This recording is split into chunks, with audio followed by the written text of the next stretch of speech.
안녕하십니까. 데이터넷TV 김선혜입니다. 오늘은 엔트러스트와 함께 공동인증서와 사설인증서의 HSM 사용 현황과 미래라는 주제로 이야기 나눠보겠습니다. 엔트러스트 코리아 김기태 이사님 모셨습니다. 안녕하세요. 네, 안녕하십니까. 웨비나 진행 중에 질문이 있으면 채팅창에 질문이라는 머리글을 달고 질문해주세요. 채팅창 옆 설문조사와 퀴즈에도 응해주세요. 설문과 퀴즈 응답자, 좋은 질문을 주신 분께 추첨을 통해 선물을 드리겠습니다. 이사님, 본격적으로 시작하기에 앞서서 오늘 주제가 공동인증서와 사설인증서의 HSM 사용 현황과 미래인데 네. 이게 어떤 내용인지 살짝 감이 안 오긴 하거든요. 네. 그래서 주제에 대해서 간략하게 소개해 주시고 또 엔트러스트가 어떤 회사인지에 대해서도 소개해 주세요. 네, 그렇게 하겠습니다. 예, 먼저 제 소개 간략하게 소개시키면서 시작을 하도록 하겠습니다. 저는 데이터 인증 및 보호를 업으로 하고 있는 엔트러스트에서 한국과 일본의 영업이사를 맡고 있는 김기태입니다. 오늘의 웨비나에 많은 등록자분께서 참석하고 계신 것으로 알고 있는데요. 데이터넷 TV에서 많은 여러분들과 함께 시간을 하게 돼서 영광입니다. 즐거운 시간 되시기를 기원하면서요. 특히 잘 알고 지내왔던 김선혜 기자님께서 함께 사회자로 나와주셔서 다시 한번 감사드리겠습니다. 자, 문의하셨던 오늘의 주제는 여러분들이 잘 알고 계시는 주제입니다. 공동인증서와 사설인증서에 대한 내용이지요. 작년 말 2020년 12월 10일자로 과거에 그 공인인증서의 독점적인 권한이 폐지되면서 지난 7개월 동안 여러 사설인증기관이 생기게 되었는데요. 이 새로 생긴 사설인증기관 혹은 기존에 있었던 사설인증기관이 어떻게 변화하고 있으며 또한 어떤 방향으로 나아갈지에 대한 내용과 함께 이런 변화에 있어서 오늘 말씀드릴 제품이기도 한 HSM이라는 루트 오브 트러스트를 제공하는 어플라이언스가 어떤 역할을 하고 있는지 그에 대한 내용을 전달하고자 하겠습니다. 우선 저희 회사에 대한 간략한 소개를 먼저 하도록 하겠습니다. 저희 엔트러스트란 회사는 미국 미네소타에 본사를 두고 있는 기업입니다. 한국에서는 약 30년 전인 1991년에 사무실을 오픈해서 현재 무역센터에 사무실을 자리하고 있습니다. 전년도 매출 기준으로 약 한 1조가량의 매출과 전세계 2,500여 명의 직원, 그리고 업력으로 50년, 그리고 약 1,000여 군데의 협력사를 두고 있습니다.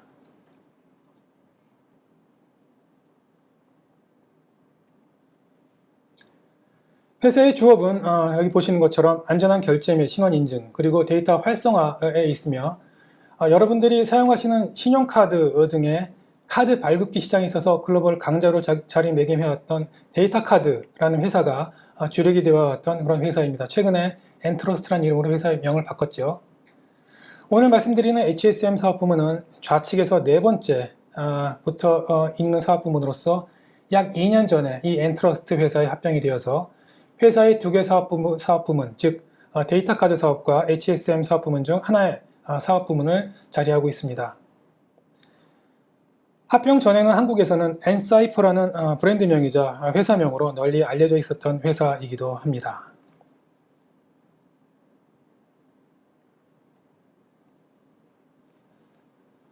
자, 오늘 그럼 공일 주제인 HSM 관련 서비스를 하고 있는 데이터 프로텍션 솔루션스, 즉 DPS 사업부에 대해서 말씀을 드리겠습니다. 엔사이퍼라는 회사명으로 널리 알려져 있었습니다. 그 후 탈레스라는 그룹에 합병이 되었다가 분사되어서 2년 전인 2019년 엔트러스트에 합병되어 현재는 엔트러스트의 지붕 아래 한 가족이 되어 있습니다. 한국에서는 2000년 초부터 사업을 시작해왔습니다. 대부분의 제1, 제2금융권, 그리고 행안부, 금결원을 포함한 많은 정부기관, 또한 삼성전자를 위시한 여러 엔터프라이즈 회사에 데이터 보호 솔루션을 제공해 왔습니다.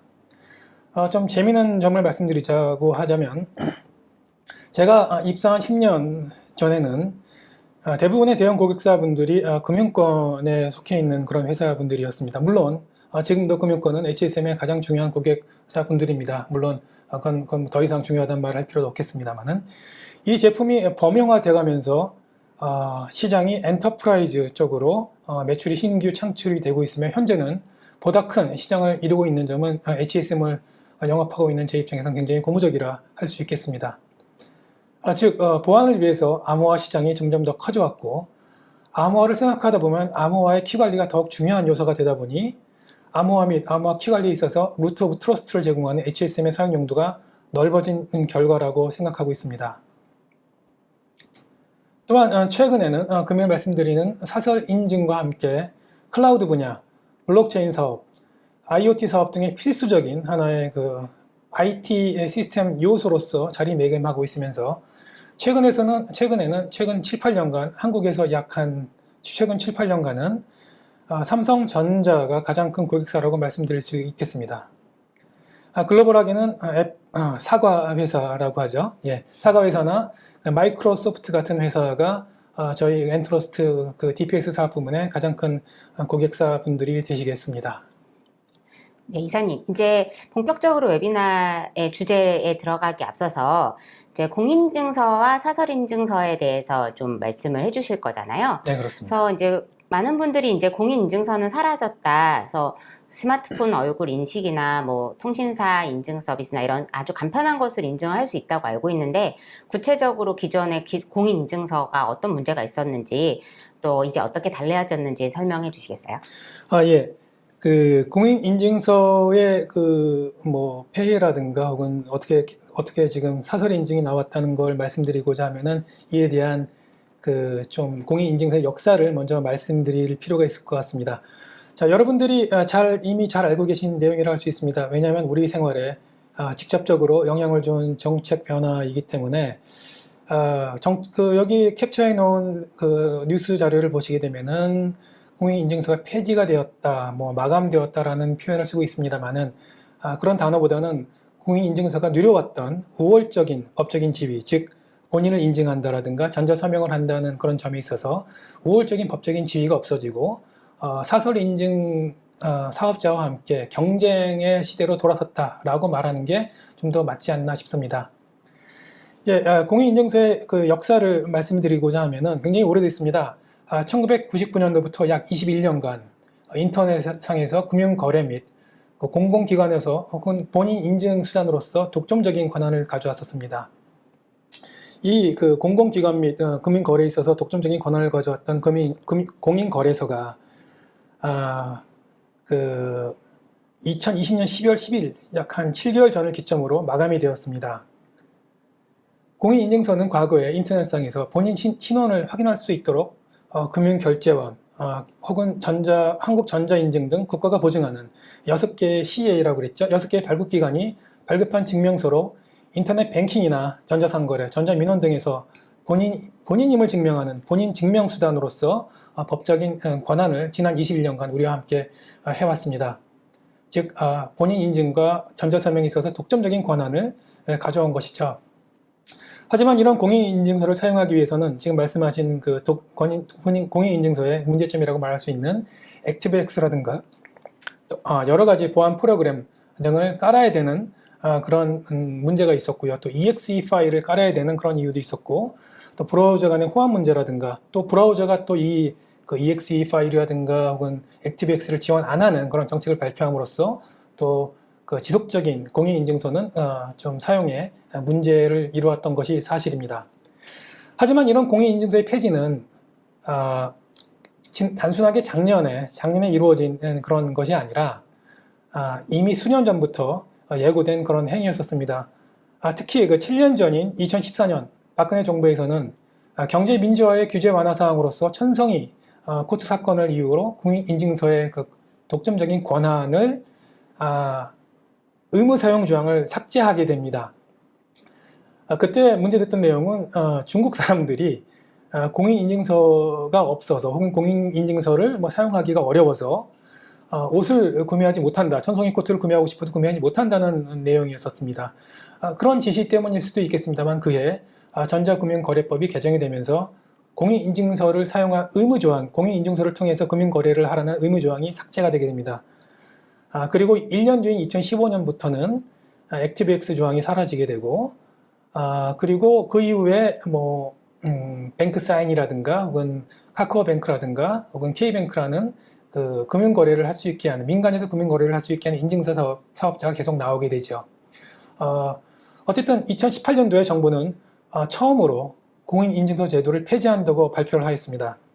그리고 작년 2020년 6월 달에 공인인증서를 폐지하는 내용을 골자로 하는 전자서명법 개정안이 발의 의결되었으며 작년 12월 10일자로 이 그 발의안이 시행이 되었죠. 따라서 이 12월 10일자부터 공인인증서의 법적인 지위가 결국은 상실을 하게 되었습니다.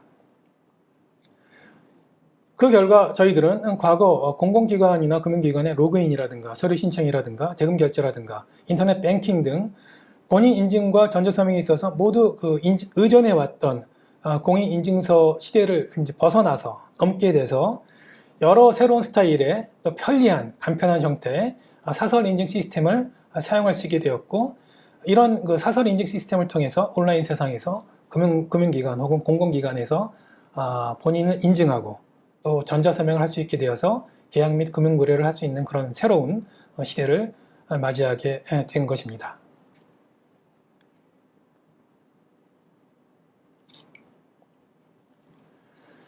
자, 그러면 어떻게 전자서명법이 변경되었나를 보도록 하겠습니다. 첫 번째로 본인 신원 확인 방법이 변화가 되었습니다.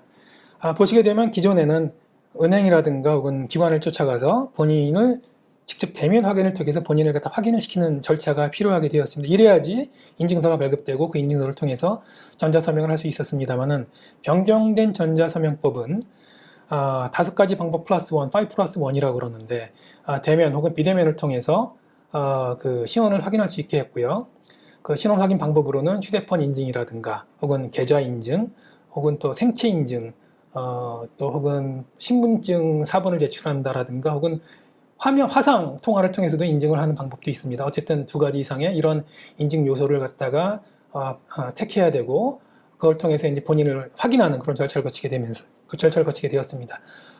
또한 과거에는 공인인증서에 좀 보안상의 문제라고도 얘기할 수 있었던 본인의 그 개인키와 본인 인증서를 갖다가 본인의 책임하에 본인의 저장 장치나 개인 디렉토리 폴더에 저장을 하게 되어 있었죠. MPK 폴더 밑에 이제 본인의 인증서를 저장해 왔는데, 변경된 전자서명 그 발급 수단이라든가 저장 수단은 이를 개인의 폴더에 두지 않고 핸드폰의 시큐리티 엘리먼트 존에 두게 함으로써 보다 높은 수준의 보안을 가져갈 수 있게 하였습니다. 물론 이와는 약간 다른 내용입니다만은, 한편으로는 그 금융 인증서라는 내용을 보게 되면은 그 클라우드에 그 인증서를 올림으로써 본인이 관리하고 본인 책임하에 그 보안을 유지해왔던 그런 인증서를 하나의 기관, 국가기관, 금융결제원이란 국가기관이 그 직접적으로 관리하는 클라우드 서버를 통해서 그 개인의 인증서를 관리하는 그런 방법으로 보안을 높이는 수준도 또 하나의 그 인증서 보관 방법으로 발전을 해오고 있죠. 그리고 그 전자서명 수단 발급 기간은 과거에 그 국가가 인정한 6개 CA 사업자만이 독점적으로 이 인증서를 발급하였다고 하면은, 현재로서는 그 전자서명 인증 사업자의 평가 제도를 준수하고 K사의 인증을 받은 사업자는 누구나 그 인증 사업자로서 그 전자서명을 할 수 있는 업을 할 수 있게 되었죠. 따라서 이 사업자 자체를 그 민간으로 넘기게 되었습니다. 하지만 과거에 정부 주도로 해왔던, 정부 주도의 CA 사업자가 해왔던 보안 수준이라든가 운영 수준에 대한 준수 사실은 지금 현재 K사라든가 혹은 이 정책을 갖고 있는 그 과거 과기정통부가, 과학기술정통부가 객관적으로 검증을 해놓는 기를 갖고 있습니다. 즉, 사설 인증은 열어놓았습니다. 그 인증을 하는 사업자 자체는 국가가 관리하고 선정하겠다는 큰 틀에서 이 전자서명법이 개정되었고, 전자서명 인증 사업자를 관리하겠다는 내용이 되겠습니다. 아시다시피 그 공공기관, 그리고 여기 보시게 되면은 이 전자서명 인증 사업자 평가 제도를 위해서 3개의 그 평가 기관이 선정이 되어 있습니다. TTA라든가 금융보안원, 그리고 딜로이트, 이 3개 회사가 전자서명 인증 사업자를 평가하는 그런 사업자로 인정이 되어 있고요. 평가 기관으로 되어 있고요. 이 기준을 제공하거나 최종적으로 그 인증 사업자를 인정해주는 인정기관으로는 키사라는 국가기관이 있어서 그 키사의 승인을 받은 그 서명 사업자만이 이 전자서명 인증 사업을 할 수 있게 되는 거죠. 특히나 그 작년 말에 그 12월 10일자에 그 전자금융법이 개정이 되면서 5개 회사를 공공 분야 전자서명 시범 사업자로 선정을 하였습니다. 그 5개 사업자를 보게 되면은 카카오라든가 KB국민은행, 그리고 NHN페이코, 한국정보인증, 그리고 그 패스라는 통침 3사가 운영하는 그런 사업자가 되게 됩니다. 이 5개 취업업 사업자를 선정한 거에 큰 의미가 있다고 할 것은 사실은 본인 인증 시장에 있어서 그 공공시장은 굉장히 큰 시장이었거든요. 따라서 이 5개 회사에는 공공시장에서 인증서의 강자로 오를 수 있는 그런 기회를 우선적으로 부여하게 된 것이죠. 그래서 따라서 실제로 올 초에 연말 정산 서비스에 있어서는 본 시범 사업자들의 인증을 통해서 연말 정산을 할 수 있게 되었습니다. 그리고 정부24 정도 등등을 통해서 국민신문고라든가 그런 데를 통해서 인증 서비스를 보다 확대해 나가고 있는 실정입니다.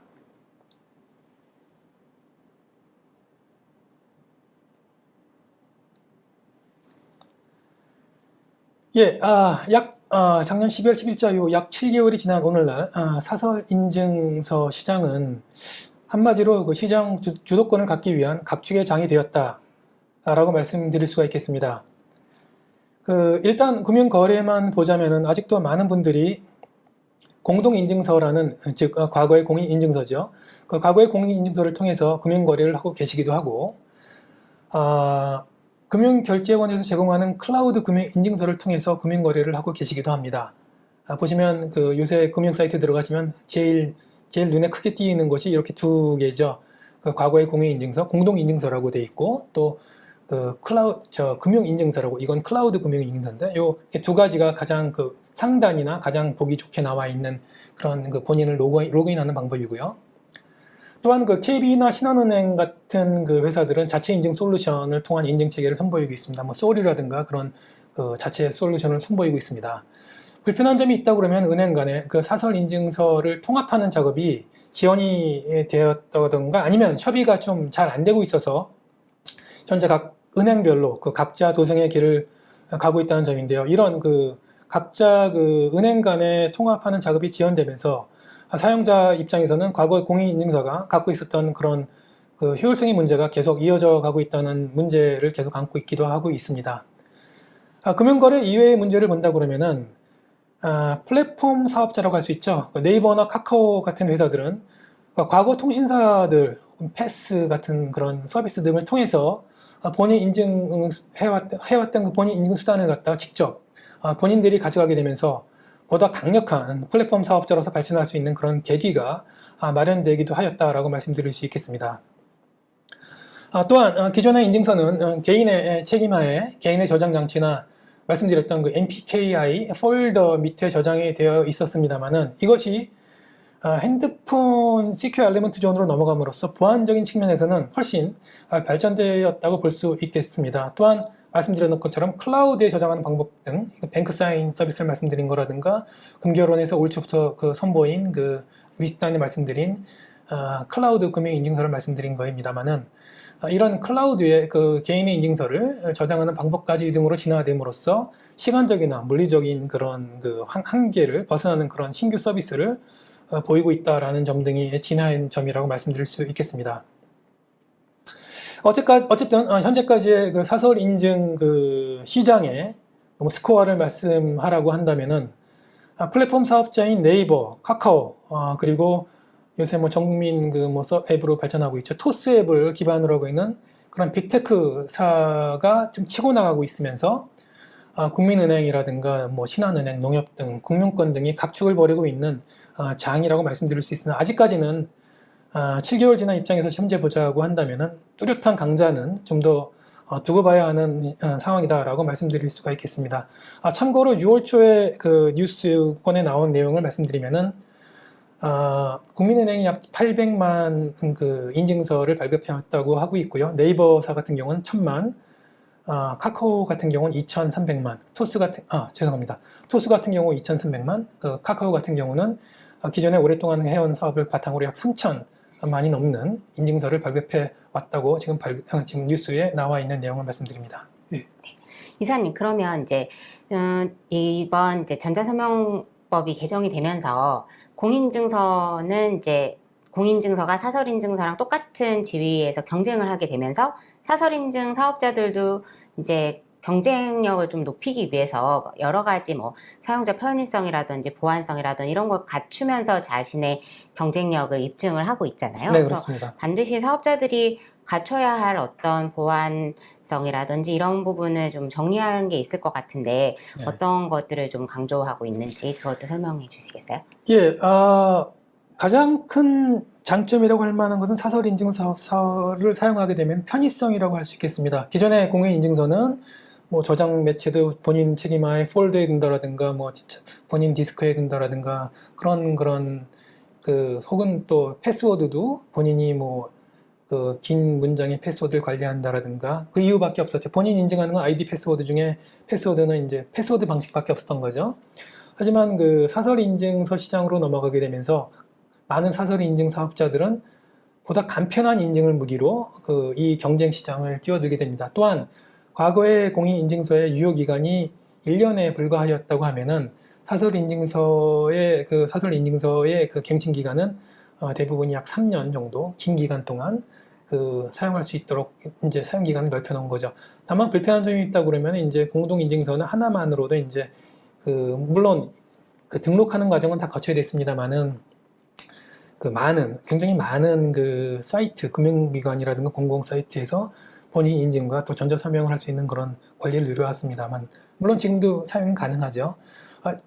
신규로 이제 신규로 사업하고 있는 많은 사설 인증서 사업자분들은 물론 사용처가 점점 늘고 있습니다. 예를 들어서 토스 같은 경우는 올 초에 약 7군데 정도의 사용자 통용될 수 있는 그런 사용자 사이트가 7군데에 불과했다고 그러면 현재는 약 20군데, 네이버도 올 연말까지 약 한 뭐 200여 군데의 네이버 자체 인증서를 통해서 이제 공용적으로 사용할 수 있는 그런 사이트를 늘리겠다고 얘기는 하고 있습니다만, 어쨌든 불편함과 편의성이 같이 공존하고 있는 거죠. 질문 중에 하나인 사설 인증이 편리는 함은 물론 편리함을 무기로 시장을 갖다가 개척하고 있습니다만은, 사설 인증서도 당연히 과거의 공인인증서가 갖고 있었던 그만큼 동일한 수준 혹은 그 이상의 보안 수준을 갖춰줘야 합니다. 또 그걸 갖춰졌나, 보안 수준을 갖고 있느냐, 조직에서 그런 보안 정책을 갖고 있느냐, 혹은 시스템에서 그런 적절한 운영을 하고 있느냐를 갖다가 또 검증하기 위해서 아까 말씀드린 전자서명 인증 이 평가 기준이라든가 전자서명 거래법이 개정이 된 내용이 있는데요.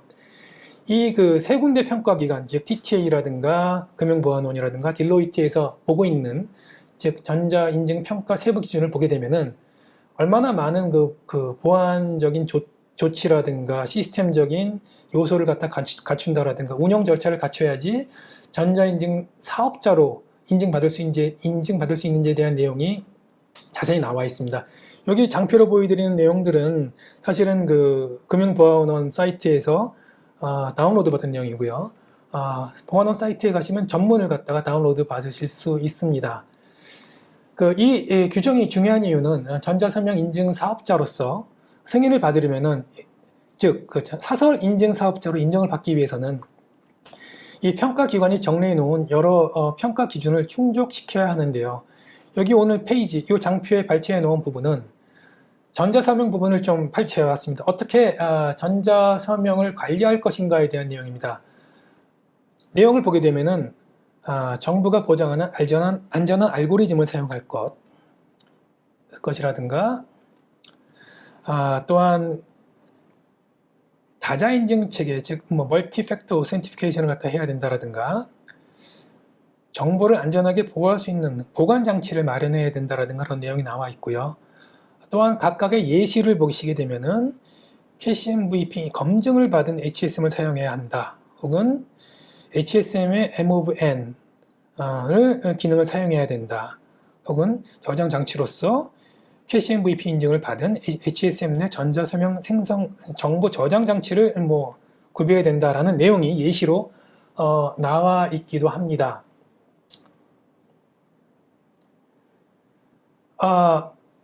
이렇게 화면 속의 세부 평가 기준을 보게 되면은 여러 군데에서 HSM이라는 용어가 나오는 것을 볼 수 있습니다. 여기 말고도 몇 군데 그 전문을 보시게 되면 발견할 수 있으신데요. 특히나 KCMVP 검증 모듈을 받은 HSM을 사용하라라는 그런 예시도 있습니다만은.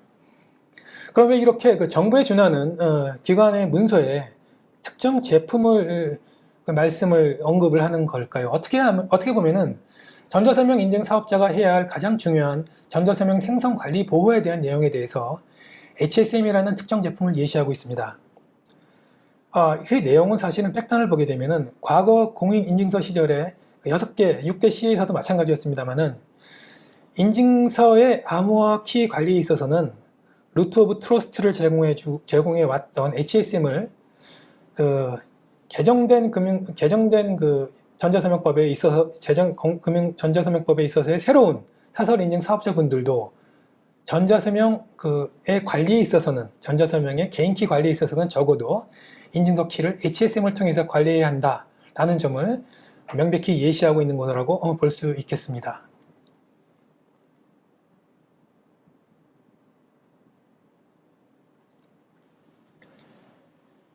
예, 그러면은 요 장편 또 애플이라는 보안 백서에서 따온 그 내용인데요. HSM은 뭐길래 전자서명 사업자가 되기 위한 규정에 예시로 나와 있는 걸까요? 보시는 애플의 플랫폼 시큐리티라는 보안 백서는 사실은 애플에서 공개된 내용으로서 인터넷 통해서 영문 및 한글로서 다운로드 받을 수 있고요.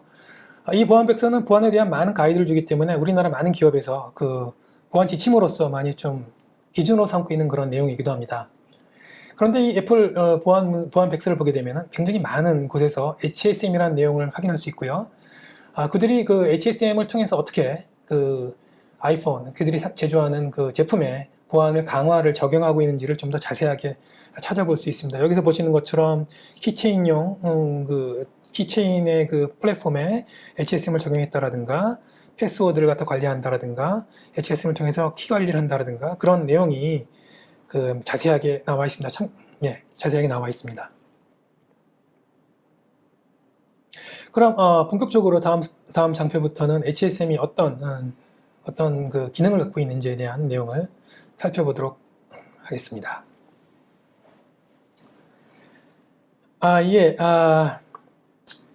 일반적인 HSM의 개념을 살펴보는 그런 내용 페이지입니다. HSM이 없는 경우의 내용을 보여주시는 그런 장표인데요. 그 현업에 계시는 분들은 다 사실은 알고 계신 내용입니다. 암호화 키들은 어디에나 지금 사실은 그 놓여져 있습니다. 관리를 하느냐 안 하느냐의 차이가 있습니다만 어디에나 놓여져 있죠. 이런 소프트웨어적인 암호화를 사용한다는 것은 소프트웨어인 암호화 라이브러리, 암호화 모듈을 사용한다는 의미인데요. 이 경우에 암호화 키는 보시는 것처럼 시스템 내부에 어디나 놓이게 됩니다. 보시는 것처럼 파일이나 폴더상으로 백업이나 그런 우리 그 시스템 안에 놓이게 되고요. CPU 안에도 놓이게 되고 메모리상에도 올라가 있고요. 가상화 하이퍼바이저 위에 혹은 뭐 OS 위에도 혹은 어플리케이션 위에도 많은 키들이 분산돼서 이제 놓여져 있는 것을 보실 수 있게 됩니다. 이런 그 소프트웨어를 통해서 키를 관리할 경우에는 아무리 안전하게 암호화를 해서 저장할지라도 그 키들의 보호라든가 메모리의 실행 시간이라든가 노출되는 키의 평균값에 대해서 이런 그 키에 대한 접근을 완전히 방어하는 것은 현실적으로 불가능하다고 말씀드릴 수가 있습니다. 또한 윈도우즈나 리눅스 같은 이미 다 알려진 리치 OS 같은 경우에서는 이미 여러 가지 다양한 공격 방법이 이미 나와 있기 때문에 실질적으로 이런 알려진 OS, 리치 OS 상에서 암호화 키를 소프트웨어적으로 관리한다는 것은 거의 불가능한 내용이라고 감히 말씀드릴 수가 있겠습니다.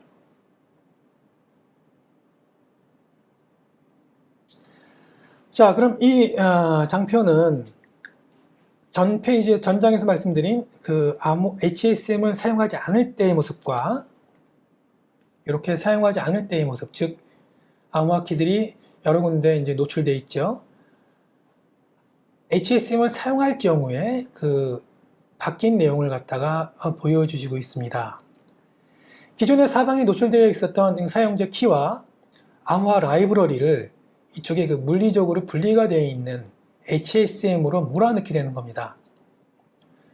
그리고 이렇게 물리적인 별도의 그 관리 장치인 HSM으로 암호화 키라든가 암호화 라이브러리를 몰아넣은 뒤 이 외부 장치인 HSM을 통해서 암호화 키 연산을 하게 되는 것입니다. 어떻게 보면은 키 관리에 있어서의 망분리라고도 설명드릴 수가 있겠습니다.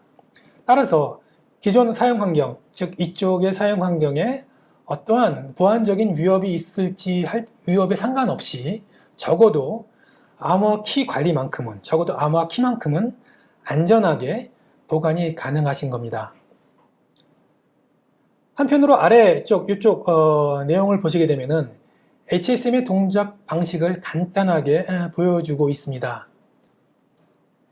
상단의 사용자 어플리케이션에서는 암호화 키에 대한 이름만 갖고 있게 됩니다. 저희는 그 핸들러란 이름으로 표현을 하게 되는데요. 이 암호화 키, 암호화 핸들러를 통해서 어플리케이션 레이어에서는 키에 대한 암호화 요청을 HSM으로 내리게 됩니다. 즉 어떤 암호화 키를 이용해서 이런 암호화된 내용을 복호화해줘 혹은 이런 평문을 암호화해줘라는 명령을 HSM이라는 이 부분에 HSM 바운더리 영역으로 명령을 내려주면은 HSM은 갖고 있던 암호화 키와 내부의 암호화 라이브러리를 통해서 연산을 한 다음에 그 결과값만, 즉 평문 혹은 복호화된 평문이라든가 암호화된 암호화문을 갖다가 그 애플리케이션 레벨적으로 리턴해 주는 거죠. 즉 사용자 입장에서 보게 되면 사용자는 키의 이름만 알고 있으면 되게 되고요. 키를 갖고 있지 않게 되면서 암호화 관련 명령만 내려주면은 암호화 결과값을 받게 되는 겁니다. 즉 사용자 입장에서 보게 되면은 키 관리에 대한 그 요구사항이 전혀 없게 되는 것이죠. 결론적으로 보게 되면 호스트 시스템의 보안 정도와 무관하게 키는 안전하게 보관되게 됩니다. 또한 암호화 연산은 상당한 컴퓨터 리소스를 요구하는 그런 작업입니다. 아시다시피 그 비대칭 키 연산이라든가 그런 부분은 굉장히 많은 그 시스템에 부하를 주게 되죠. 이를 통해서 HSM이 이 그 연산 부분을 별도로 가져가게 됨으로써 그 시스템의 호스트 시스템의 부하를 주지 않고 이 부하를 갖다 분산하게 되는 그런 결과도 가져가게 됩니다. 따라서 많은 그 사들이 SSL 연산이라든가 혹은 마스의 그런 그 비대칭 키 연산을 갖다가 HSM을 통해서 진행하는 그런 회사들이 많으시죠. 또한 그 HSM의 보안 영역은 이런 HSM의 물리적인 내부 요 물리적인 내부 영역만 표현하는 것이 아니라 이 HSM을 통해서 직접 보호되는 논리적인 경계, 즉 이만큼까지라고 할 수 있을까요? 이 펌웨어를 통해서 연산되는 논리적인 경계까지도 포함하고 있습니다. 즉 한국에는 키사가 있으면 미국에는 니스트라고 할 수 있는 니스트라는 회사가 있는데 그 미국의 키사라고 할 수 있는 니스트의 FIPS 140-1에 대한 FIPS 인증을 통해서 이 펌웨어에 대한 그 범위를 보장하는 부분은 보장을 받고 있습니다. HSM이 HSM다우려면 중요한 덕목이 몇 가지 있습니다. 그것들은 여기 표현되고 있는 4가지 덕목이라고 저희가 말씀드릴 수 있는데요. 첫 번째로 우수한 암호화 및 키 보호 수준을 갖춰야 합니다. 여기서 우수하다는 말은 난도가 높은 암호화를 빠른 시간에 틀리지 않도록 전달해 줘야 된다는 얘기입니다. HSM을 사용할 경우 보통 초당 1000번 그 이상의 혹은 10,000번 그 이상의 그 암호화 속도를 요구하는데요. 항상 일정하게 틀리지 않은 암호화 결과를 내줘야 된다는 그런 의미이고요. 그 사용자의 정책 구현이라는 내용은 사용자가 원하는 보안 정책을 갖다가 보장해야 됩니다. 즉 사용자 계정 관리라든가 접근 제어라든가 로깅이라든가 등의 기능을 갖다 제공해 줘야 된다는 내용이고요. 세 번째로 강화형 애플리케이션이라고 한다면은 HSM의 고가형성을 의미하기도 합니다만, 즉 변치 않은 암호화 결과를 내줘야 된다는 것입니다. 즉 아무리 빠른 암호화를 할지라도 절대 오류가 발생하지 않아야 된다는 내용이고요. 고품질의 키 엔트로피가 높은 난수를 제공해 주는 것도 있습니다. 이거는 사실은 사용자 입장에서 예측 불가능한 난수를 내놓아라 라는 내용입니다. 예측이 가능하게 되면 복제가 가능하게 되겠죠. 별건 아닌 것 같습니다만 굉장히 중요한, HSM 입장에서 굉장히 중요한 덕목이고 기술적으로도 어려운 내용이기도 합니다. 저희는 그 하드웨어적인 리얼 랜덤 넘버 제너레이터를 통해서 이런 고품질의 고난도의 난수를 공급하고 있습니다. 이런 네 가지 덕목이 잘 제공이 돼야 HSM을 할 수 있고요. 또한 이외로 여러 가지 인증, FIPS 인증, 굉장히 중요한 인증이죠. 또 CC 인증, 또 우리나라에서는 캐시 MVP 인증 등이 제공이 돼야지 적절하게 조화된 덕목이 잘 갖춰진 HSM이라고 말씀드릴 수가 있을 것입니다. 네, 이사님. 이제 HSM이 어떤 거고 왜 필요한지를 설명을 해주셨잖아요. 네, 보면은 이제 HSM 시장에는 경쟁사가 아주 많지는 않지만 그래도 아주 강력한 두 회사, 그 엔트러스를 포함한 아주 강력한 두 회사가 있고 또 이제 스타트업들이 좀 있는데 그 일부 스타트업들은 국내 이제 파트너를 통해서 최근에 국내 시장에 진출하기도 했어요. 그래서 이 회사들은 뭐 클라우드라든지 뭐 IoT라든지 이런 거에 아주 최적화돼서 새로운 아키텍처로 설계됐다. 이런 거 굉장히 강조하던데 혹시 엔트러스트는 이런 경쟁사에 비해서 어떤 장점이 있어서 계속 이렇게 글로벌 시장에서 넘버원의 자리를 유지하고 있는지 설명해 주시겠어요? 예, 우선 많은 그 신생 업체들이 있는 것을 요새 인지하고 있습니다. 하지만 HSM이 루트 오브 트러스트를 제공하는 그런 장비이다 보니까 사실은 그 신뢰를 얻는다는 게 하루아침에 이루어지는 그런 과정은 아닙니다. 사실 수십 년간의 그 실수 없이 균질한 서비스를 제공한다는 게 굉장히 중요하고요. 또한 FIPS 인증이라든가 CC 인증, 그리고 뭐 국내에서는 캐시 MVP 인증을 유지하고 관리한다는 것도 굉장히 큰 버든입니다. 말씀하신 것처럼 전 세계에 있어서 HSM은 크게 저희를 포함한 두 개 회사가 그 대부분의 시장을 점유하고 있다고 얘기가 되고 있습니다. 하지만 이 두 개 회사는 양사는 그 기본적인 아키텍처에 있어서 근본적인 많은 태생의 차이를 갖고 있습니다. 이 태생의 차이가 저희 엔실드 HSM의 장점이자 또한 한국에서 많은 그 역할이라든가 시장을 갖고 있는 그런 이유이기도 할 텐데요. 이게 태생이라고 말씀을 드린 이유가 기본 시작지는 좀 다릅니다. 근데 그 결과, HSM이라는 그런 결과물은 같은 거죠. 그래서 뭐 키를 관리한다, 뭐 키를 연산한다, 그런 결과물은 동일하게 나오는 건데 이런 그 태생의 차이가 좀 디테일한 많은 결과를 갖고 있어서 고객사분들이 왜 엔실드를 선택하는 이유가 된다고 말씀을 드릴 수가 있을 겁니다. 태생의 차이는 크게 이렇게 말씀드릴 수 있습니다. 저희 엔실드 HSM은 토큰화를 통해서 보안 경계 영역을 확장하고 있다라고 말씀을 드릴 수가 있겠습니다. 보다 쉽게 말씀드리면은 저희는 키를 토큰화 시켜서 밖으로 뺍니다. 흔히 저희가 이제 전달하는 말로서 이제 key out of the box, 또 key in the box라는 개념으로 표현을 드리는데요.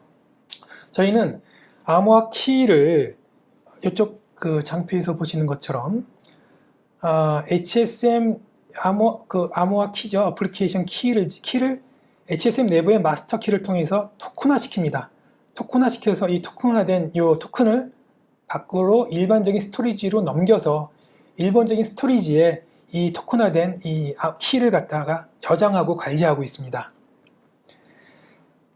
상대적으로 일반적인 저희 엔실드 HSM이 아닌 일반적인 기존의 HSM, 저희 경쟁사도 마찬가지입니다만은 이 키를 모든 HSM 내부에 관리하는 키 인 더 박스 개념으로 접근하고 있습니다. 모든 키를 HSM 내부에 두는 거죠.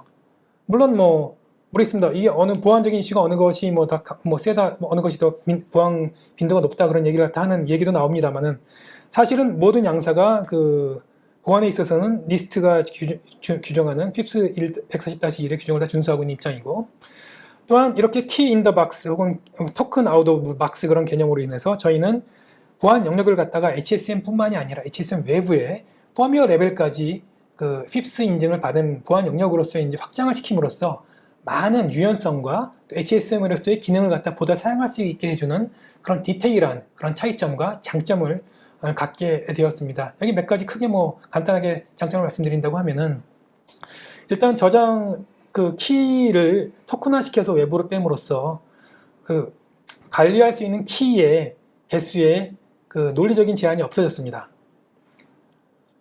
또한 그 백업의 경우에 있어서도 기존의 경쟁사를 포함한 기존의 HSM들은 별도의 백업 HSM을 이제 구비한다라든가 관리를 해야 됐습니다만은 저희는 일반 스토리지에 키 관리하는 그런 방식으로 운영하기 때문에 특별히 백업 장비, 추가 백업 장비를 관리한다라든가 운영할 필요가 없습니다. 단순한 그런 그 백업 그 장비나 카피 장비로서 백업이라든가 운영이 쉽게 되는 거죠. 또한 HSM은 대부분 회사가 이제 하나의 HSM이 움직이는 경우는 거의 없습니다. 이렇게 병렬로 많게는 10개 그 이상의 HSM이 병렬로 묶여서 그 어플리케이션을 쳐다보면서 뭐 이중화를 한다든가 혹은 어플리케이션을 쳐다보면서 업무 분산을 한다든가 그런 식으로 HSM 역할을 하게 되는데, 이런 병렬로 일 처리할 때 있어서의 그 키의 싱크로나이징 작업이 있어서, 그 동기화 작업이 있어서 기존에 이제 일반적인 HSM은 각각 매뉴얼적인 이제 백업 장비를 통해서 백업 받고 다시 동기화시키고 백업 받고 동기화시키는 그런 절차를 수행해야 됐다 그러면은, 저희는 그냥 그 각각의 HSM이 그 필요시 사용자의 저장된 스토리지의 디렉토리만 바라보게 하면 그 병렬 그냥 뭐 싱크되기 때문에 키와 동기화의 작업이 뭐 거의 업무상의 그 하나의 그 관리 포인트가 안 된다는 내용으로 볼 수 있겠죠. 예, 그러면 키 토큰은 안전하냐라는 질문을 많이 하십니다. 토큰 아웃 오브 더 박스라는 태생적인 HSM의 차이점을 보이는 우리 HSM은 그럼 얼마나 안전하게 키 토큰을 관리하냐에 대해서 이번에 별도의 장표로서 말씀을 드립니다. 저희 토큰화된 저희 토큰화 과정은 니스트의 FIPS 140-2의 규정을 따르면서 이 토큰화 과정에서 여러 가지 보안 정책을 적용하고 있습니다. 기본적인 토큰화 과정을 보게 되면은 어플리케이션 키, 즉 요 날키의 그 메타 정책, 보안 정책을 적용하면서 그 이후에 그 대치키로 일단 암호화를 시키고, 여기 마스터 키를 통해서 워터마크를 입힌다라든가 혹은 전자사면 과정을 거치는 그런 보안 과정을 거치게 되고요. 또한 저희 펌웨어 레벨을 통해서 이 시큐리티 바운더리를 갖다가 어플리케이션을 사용하는 그 레벨까지도 그 HSM의 보안 영역으로서 확장해주는 그런 영역까지 니스트가 인증해주는 FIPS 보안 경계 영역으로 확장을 하고 있습니다. 또한 그 당사 제품을 루트 오브 트러스트라고 말하고 있는 이유 중에 하나는 단 한 번도 당사 HSM을 통해서 키가 외부로 유출되는 사고가 있지 않았다라는 그 신뢰에 기반하기도 합니다. 또한 말씀드린 것처럼 토큰 아웃 오브 더 박스라는 구조를 통해서 이러한 키 관리 개념은 논리적으로 무제한의 키나 무제한의 토큰을 HSM의 보안 영역을 통해서 관리하게 되는데, 이 부분은 뒤에서 좀 더 자세하게 후술하도록 하겠습니다.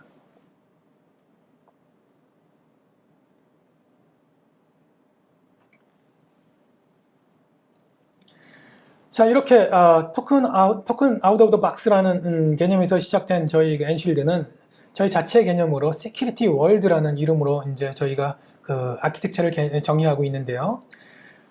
저희 그 시큐리티 월드라는 아키텍처, 즉 토큰 아웃 오브 더 박스라는 그런 그 아키텍처를 가진 시큐리티 월드를 보게 되면은 우선 손쉬운 인프라 확장이 가능합니다. 무한의 HSM 풀링이 가능하고요. 무한의 키를 관리할 수 있다는 정말 차별화된 그런 기능을 갖게 되고 있습니다.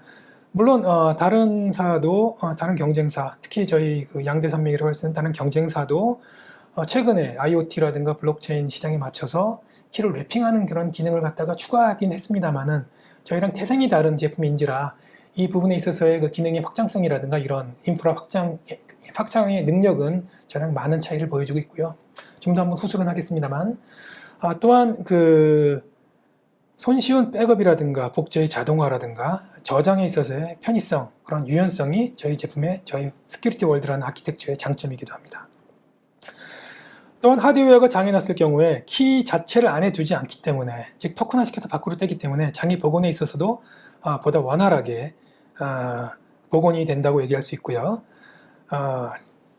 하나의 HSM이 장애가 발생할 경우 바로 즉시 단일한 장애 지점 없이 시밀리스하게 별도의 이중화된 장비라든가 혹은 여분의 장비를 통해서 서비스를 지속하실 수가 있게 되시게 됩니다.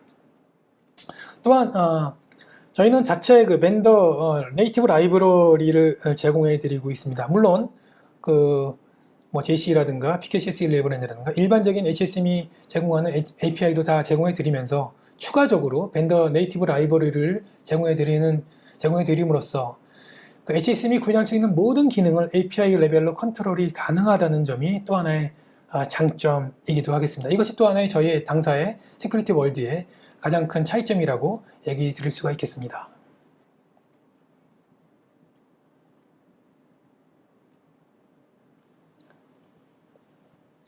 네, 이 장표는 HSM의 일반적인 사항이라고 할 수 있어서 뭐 짧게 넘어가고자 합니다. 그 권한 분리입니다. 권한 분리라고 하는 것은 내부자끼리라도 키의 접근을 각각 분할해서 접근해야 한다. 저희는 K of N이라고 얘기합니다. 정적수 개념의 인증이고요. 일반적으로 관리자가 혼자 다 할 수도 있습니다만 관리자에게 모든 권한을 맡기지 않겠다. 이걸 정적수 개념으로 특정 키에 접근하고자 할 경우에 여러 사람에게 권한을 분리시키는 개념입니다.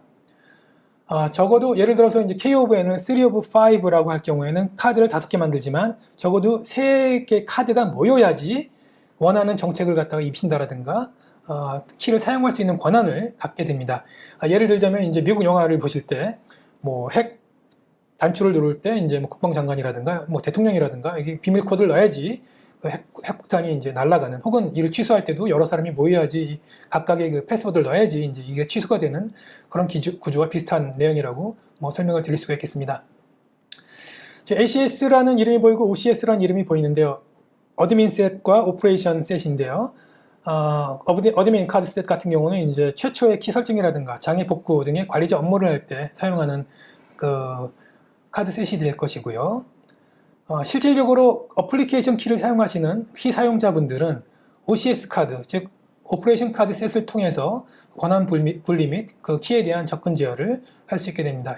저희는 OCS를 통해서 논리적으로 무제한의 사용자 파티션을 사용할 수 있게 되고요. 이 또한 경쟁사 대비 차별화된 그런 내용이라고 할 수 있겠습니다. 네. 이사님, 아까 시큐리티 월드 처음 설명하실 때 좀 무제한의 확장이 중요하다 이런 말씀하셨는데, 지금 HSM 시장에서 보면은 뭐 클라우드나 뭐 블록체인이나 뭐 분산 아이디 이런 좀 대규모 사용자를 지원하기 위해서 좀 확장성이 되게 중요하다 이런 얘기를 많이 하더라고요. 네. 그래서 엔트러스트도 이것과 관련해서 좀 사용 사례도 많고 그랬던 것 같은데, 엔트러스트가 제공하는 그 확장성에 대해서 조금 더 자세히 설명해 주시면 훨씬 이해가 쉬울 것 같아요. 네, 감사합니다. 사실 그 부분이 저희 제품의 뭐 가장 뭐 장점이라든가 차별화된 내용이라고 말씀드릴 수가 있습니다. 태생을 말씀드렸습니다만 이제 토큰 아웃 오브 더 박스라는 개념을 통해서 저희는 논리적으로 무제한의 키를 관리할 수 있는 그런 HSM을 통해서 관리할 수 있는 그런 기능을 갖게 되었죠. 과거에는 사실은 이렇게 무제한의 키를 관리한다는 게 오늘날처럼 이렇게 많이 각광받지는 않았습니다. 근데 최근에 이제 IoT 세상이라든가 블록체인 시대라든가 혹은 클라우드화되고 있다라든가 그런 시대가 상황이 바뀌게 되면서 저희 제품의 태생적인 컨셉, 즉 토큰 아웃 오브 더 박스라는 그런 개념이 굉장히 이제 각광을 받기 시작했고요. 이렇게 그 IoT 혹은 블록체인 혹은 클라우드 시스템에 있어서 보다 많은 키를 갖다가 관리하게 되는 그런 숙제를 갖다가 이제 저희 HSM을 통해서 어떻게 풀어나가고 있는지를 갖다 말씀을 드리겠습니다. 예를 드리고자 하면은 HSM을 통해서 이제 대국민 서비스를 한다고 얘기하겠습니다. 대국민 서비스라고 한다고 그러면 우리 국민 모두 약 한 5천만 명에 해당하는 5천만 개의 인증서를 관리해야 됩니다. 뭐 예를 들어서 이제 곧 시작되는 운전면허 모바일화 사업이 이제 좀 나온다고 하죠. 이 운전면허증을 모바일화할 경우에는 이제 그 운전면허증을 이제 핸드폰으로 이제 갖고 다니면서 인증을 받을 수 있는, 핸드폰으로서 이제 그 본인 인증을 하는 그런 서비스가 이제 개시가 되는데요. 이 경우에도 이제 1000만 개의 키를 관리해야 되는 그런 숙제가 생기게 되죠. 예, 키를 뭐 개인 키를 핸드폰에 둔다라든가 혹은 관리하는 건 가능합니다. 하지만 관리도 문제고 또 이를 누군가가 백업해야 주는 문제도 발생하게 됩니다. 기존에는 HSM을 통해서 관리하는 키 숫자가 많아야 뭐 수백 개, 정말 많아야 진짜 수백 개였죠. 하지만 최근에 변화된 환경은 HSM을 통해서 모든 가능한 한 관리할 수 있는 중요한 모든 키를 HSM을 통해서 관리해야 되는 요구사항이 발생되고요. 또한 이 키들을 갖다가 많게는 말씀드린 것처럼 수천만 개의 키를 갖다가 HSM을 통해서 관리해야 되는 요구사항이 발생되고 있는데, 이런 경우에 기존의 HSM 컨셉으로 이 수천만 개의 키를 관리하게 되게 될 경우에는 사실은 HSM을 수백 대를 구매해야 되는 그런 문제가 발생될 수도 있습니다. 이렇게 키가 많아지는 세상에 있어서 저희 그 엔쉴드 HSM은 DB에 데이터베이스로 키를 관리하는 그런 패키지를 고객사에게 제공함으로써 이렇게 수천만, 수백만 개의 키를 관리함에 있어서도 무제한의 키를, 논리적으로 무제한의 키를 갖다가 문제없게 속도에 저하 없이 관리할 수 있는 그런 툴을 고객사들에게 제공하게 된 것입니다. 예, 또한 여기서 그 키를 랩핑하는 다른 HSM과의 차이점을 뭐 간단하게 말씀을 드린다고 하면은요. 예, 과거에는 그런 기능도 사실 기타 HSM에는 제공하지 않았습니다. 근데 요새 워낙 많은 키를 관리해야 되는 시대가 도래하다 보니까 경쟁사에서도 올해부터인가요? 작년 말부터 키를 갖다가 이제 많은 키를 갖다가 이제 관리할 수 있는 그런 툴, 포메어 레벨을 제공해주고 있는데요. 사실은 단순하게 이제 키를 랩핑해서 밖으로 꺼낸다는 그런 개념이라서 저희처럼 이제 핍스 바운더리 안에 키를 토큰화시켜서 이를 관리하는 그런 그 토큰 아웃 오브 더 박스라는 아키텍처의 개념과는 많은 그 기능상의 제한이라든가 혹은 보안상의 핍스 보안을 영역을 받지 않는 영역이죠. 보안상의 차이점을 갖고 있는 게 사실입니다. 이사님, 그 키 랩핑이 네. 구체적으로 어떤 건지 좀 설명해 주시면 좋을 것 같아요. 저희 그 기존의 HSM 같은 경우는 이제 키를 갖다 내부에 둔다고 그랬잖아요. 내부에서만 두고 밖으로 못 빼게 하는 게 이제 일반적인 기존의 그 HSM의 이제 속성이었고 그게 아키텍처였죠. 태생이 그렇고요. 근데 워낙 이제 IoT 세상이라든가 블록체인 세상이 되다 보니까 이 그 키를 갖다 많이 관리해야 되는 세상이 된 거예요. 그래서 그 키를 갖다가 그 하나의 비대칭 키로서 이제 대칭 키로서 암호화시켜서 밖으로 빼놓게 한 거예요. 하지만 그 포메어 레벨이라든가 이런 밖으로 빼는 포메어 레벨이라든가 이런 부분이 아직 핍스의 인증을 안 받은 영역이라서 핍스 보안 경계 밖이라고 말씀드릴 수가 있고 저희처럼 이제 태생이 다른 이제 토큰화 시키는 그런 내용이 아니라서 키는 이제 HSM에서 한번 대칭키를 통해서 암호화시켜서 빼냈다. 그래서 저희는 그걸 랩핑이라고 합니다만은 그 랩핑키라고 합니다만은 보안적인 레벨이라든가 그 사용의 편의성은 저희랑 많은 차이를 갖고 있는 게 현실입니다. 예, 저희가 아까 말씀드린 그 수백만, 수천만 개의 키를 관리할 수 있는 요구사항에 있어서 저희가 패키지를 만들었다고 했는데요. 그 패키지 이름이 HSK입니다. High Scalability Key Store라는 그런 이름인데요. DB를 통해서 이제 키를 관리하는 겁니다.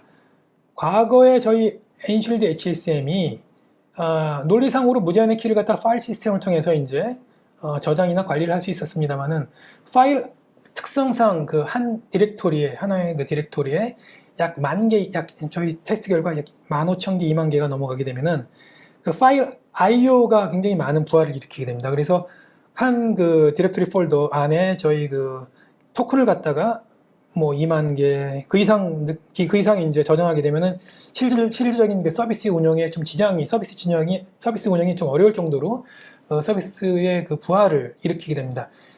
저희 같은 경우 이걸 DB로서 해결했습니다. DB에 그 키 토큰을 저장하게 함으로써 아시다시피 데이터베이스는 뭐 파일 수가 뭐 수백만 수천만 개일지라도 IO에 문제가 없지 않습니까? 이런 그 DB를 통해서 그 키 토큰을 갖다 관리하고 필요하시 이 DB에 있는 키 토큰을 HSM에 불려와서 HSM에서 활성화시켜서 그 키 관리나 키 연산을 시키게 함으로써 키 숫자가 실질적으로 DB가 감당하는 한 수천만 개 그 이상의 키를 갖다가 HSM을 통해서 관리할 수 있게 되었고 이 DB 영역까지 저희 그 펌웨어 레벨로 이제 인증을 받았기 때문에 핍스 보안 영역이라고 말씀드릴 수가 있습니다. 즉 핍스 보안 영역 안에서 연산 속도에 지연 없이 그 키 관리를 할 수 있게 돼 있게 됩니다. 이미 그 다양한 레퍼런스, 국내에도 여러 레퍼런스가 있습니다. 를 검증받은 솔루션이라는 점이 중요하게 되고요. 패키지화 되어 있다라는 점이 많은 차이라고 할 수 있겠습니다. 이사님, 그 데이터베이스로 이 키를 관리하는 거는 다른 경쟁사에서는 사용하지 않는 방법인가요? 예, 그 앞단에 말씀드린 것처럼 그 경쟁사들도 이제 작년 말 정도부터 이제 그 키를 랩핑해서 밖으로 빼는 기능을 주었죠. 하지만 그 아직까지 핍스 보안 영역도 아닐 뿐더러 DB와 연동하는 부분은 이제 엔드 유저가 해결해야 될 부분입니다. 즉 엔드 유저가 그 랩핑된 키를 갖다가 DB랑 집어넣어서 뭐 DB에 저장해서 DB에 관리하는 그런 인터페이스를 갖다가 다 개발자가 스스로 개발을 해야 되고 또 검증까지 맞춰야 되는 그런 부분이 있어서 저희처럼 패키지화되는 그런 부분과는 많은 차이가 있다고 말씀드릴 수가 있겠습니다.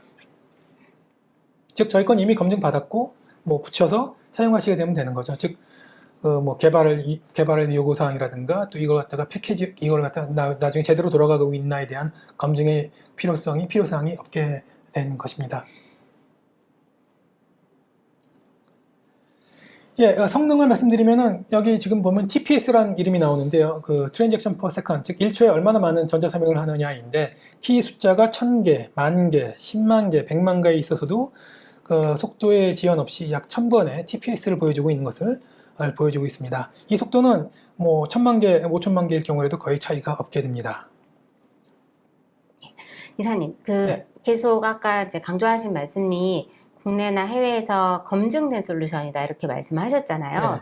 또 이제 굉장히 확장성이 높은 환경에서도 많이 공급됐다 이런 거 강조하셨는데 또 이사님 또 10년 동안 엔트러스트 사업을 하셨으니까 국내에서 좀 대표적인 사용 사례를 좀 구체적으로 말씀해 주시면 엔트러스트가 어떤 경쟁력을 갖고 있는지 확실하게 더 알 수 있을 것 같아요. 네네.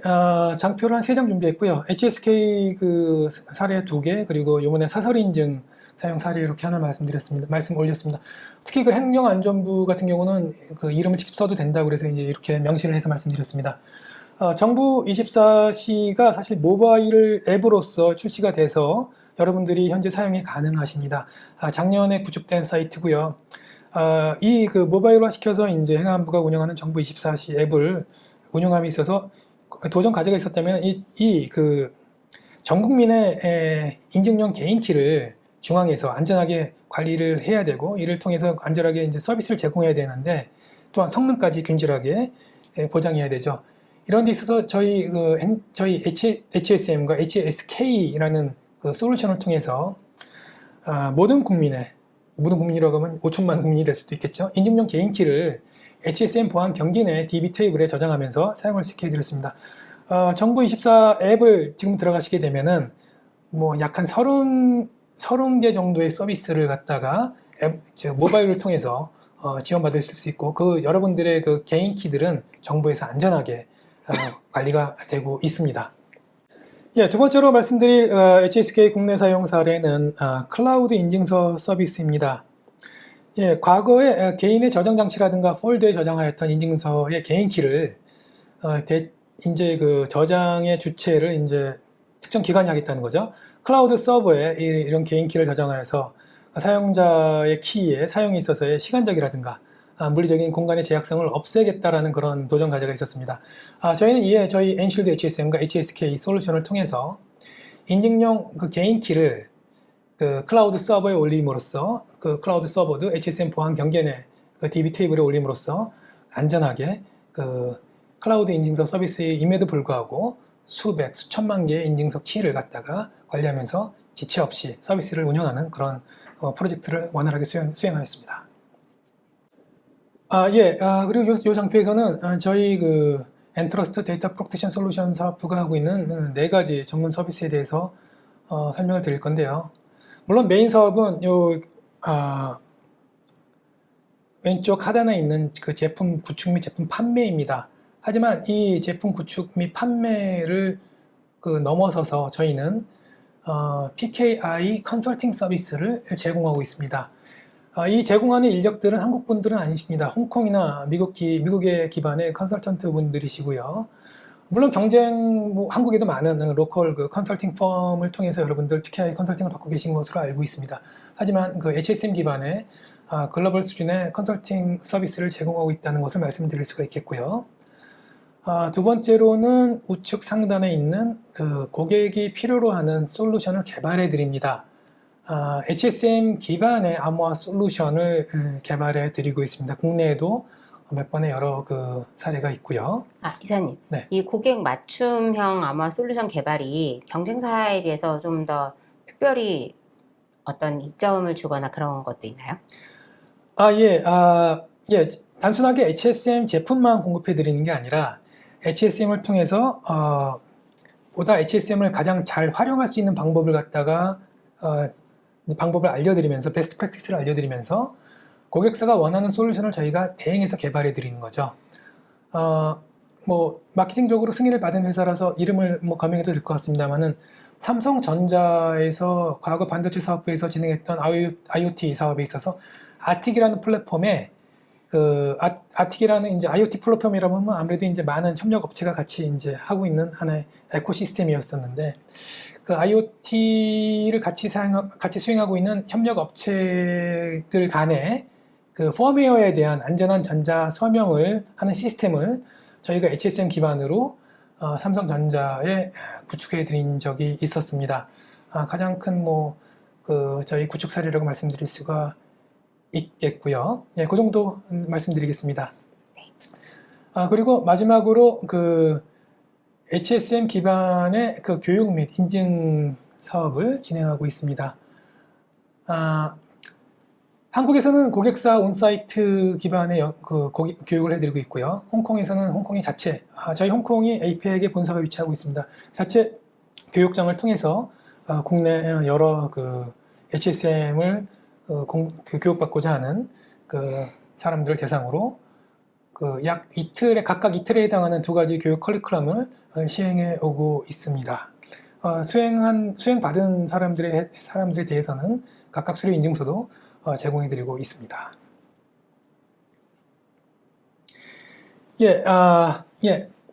그 로컬화에 대해서 말씀드리면은 경쟁사와 좀 차별화되게 저희는 KCMVP 인증을 받은 인증 모듈을 저희 HSM 내부에서 작동시킬 수가 있습니다. 따라서 고객사가 KCMVP 인증 모듈을 갖다 사용하겠다라고 할 경우에는 저희가 이 인증받은 모듈을 통해서 원하시는 알고리즘을 사용하실 수가 있게 됩니다. 차이점을 할 수 있겠죠. 오른쪽은 기술 파트너사에 대한 그 이름이자 리스트입니다. 보시게 되면 마이크로소프트라든가 오라클, IBM, 많은 회사가 나와 있는 것을 볼 수 있습니다. 특히 좀 눈여겨보실 만한 회사는 하이트러스트라는 요 회사인데요. 저희 기술 파트너사였다가 올해 초에 저희의 하나의 인수합병됨으로써 저희 이제 같은 엔트러스트 우산을 쓰게 된 하나의 회사가 되었습니다. 다음번 웨비나는 이 트러스트에 대한 제품으로서 한번 해보면 어떨까라는 생각을 하고 있습니다. 클라우드 기반의 암호화 및 워크로드를 암호화해주는 솔루션이라고 말씀드릴 수 있겠습니다. 예, 아까 말씀드렸던 HSK 레퍼런스와 함께 올해 오늘의 주제이기도 한 사설 인증사가 얼마나 많이 저희 엔슐드 GSM을 사용했느냐 하는 걸 보여드리기 위해서 간략하게 이름은 좀 가렸습니다만은 건수로서 이렇게 말씀을 드립니다. 이 페이지를 보면은 올해 사설 인증 체계를 구축한 회사 혹은 구축하고 있는 회사가 약 한 6개, 7개 정도로 저는 알고 있습니다만은 많은 고객사분들이 저희 엔슐드 GSM을 통해서 구축하고 계신 것을 볼 수가 있겠습니다. 다시 한번 저희 제품을 선택해 주신 많은 고객사님들에게 진심으로 감사를 드리고 원활한 구축 및 AS를 통해서 다시 한번 고객 만족에 최선을 다할 것을 약속드리겠습니다. 네, 이사님 말씀 감사합니다. 다음에 하이트러스트에 대한 웨비나도 저희와 함께 했으면 좋겠네요. 네. 이번 웨비나를 준비하면서 제가 몇 가지 보고서를 좀 찾아봤는데 포레스터가 클라우드 데이터 암호화에 대한 모범 사례를 정리한 것이 있어서 좀 자세히 봤는데요. HSM은 인증서뿐만 아니라 모든 암호화 키를 관리하는 데 필요한 것이 있잖아요. 이 보고서에서는 아주 강력한 암호화 키 관리가 중요하다. 그러면서 아주 넓은 확장성을 제공하는 그런 HSM이 필요한데 엔트러스트는 시큐리티 월드 아키텍처가 타의 추정을 불허하는 확장성을 제공하고 중앙 집중식 HSM 인프라를 사용해서 온프레미스는 물론 모든 클라우드 환경의 키를 관리할 수 있다. 이렇게 평가를 하더라고요. 또 그래서 우리나라에서도 아주 대규모 환경을 위해서 엔트러스트를 선택한 것 같은데요. 이렇게 이제 여러 산업군에서 인정받은 솔루션을 도입하는 게 좀 더 고객들한테도 더 도움이 되지 않을까 이런 생각이 듭니다. 이사님, 이제 웨비나를 마무리하면서 고객들한테 당부의 말씀을 좀 한마디 해주실 수 있을까요? 예, 좋은 말씀 감사드리고요. 국민의 한 입장으로서 이렇게 변경된 법을 통해서 민간 사업자 전자설명 서비스가 성과가 잘 나타나기를 기대하겠습니다. 사실 요즘에 그 제로 트러스트라는 그런 그 말을 종종 듣게 됩니다. 그 명확한 그 검증이라든가 혹은 접근 제어의 최소화, 그리고 항상 이미 침해당했다라는 걸 가정해라라는 그런 개념으로 설명이 되고 있는데요. 제 입장에서는 아무도 믿지 말아라라는 그런 보완적인 그런 지침이 아닐까라는 생각을 해봅니다. 암호화는 어떻게 보면 보안에 있어서 가장 기본적인 요소를 제공해왔던 게 사실입니다. 그것이 뭐 SSL이건 뭐 DRM 솔루션이건 WAS건 혹은 뭐 데이터베이스 암호화건 워크로드 암호화건 모든 그 근간에는 암호화가 있었고 그 암호화를 통해서 이런 그 보안 시장이 계속 커왔던 게 사실입니다. 근데 암호화라는 걸 말할 때 암호화 키 관리를 같이 얘기 안 한다는 것은 어떻게 보면은 여러분들의 그 아파트 현관문은 굉장히 좋은 그 도어록을 갖고 있음에도 불구하고 도어록의 키는 아무데나 방치하는 그런 것과 마찬가지가 아닌가라고 생각을 합니다. 즉 암호화 키, 즉 도어록 키가 관리가 제대로 안 돼 있는 그런 보안은 아무리 그게 암호화되어 있다 할지라도 혹은 아무리 좋은 도어록을 갖고 있다 할지라도 보안이 잘 돼 있다 혹은 집이 잘 보안되어 있다 라고 말씀드리기 어려울 것입니다. 기존에 저희 그 HSM을 통해서 많은 그 서비스를 해주신 기존에 선택해주신 많은 고객사분들에게 진심으로 감사드립니다.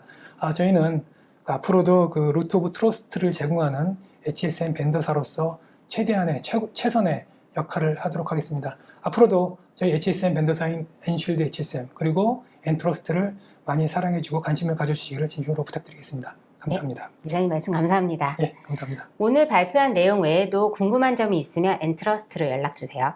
설문조사와 퀴즈에 응해주시면 추첨을 통해서 선물을 드리겠습니다. 데이터넷 TV는 좋은 내용의 웨비나로 다시 찾아뵙겠습니다. 감사합니다. 감사합니다.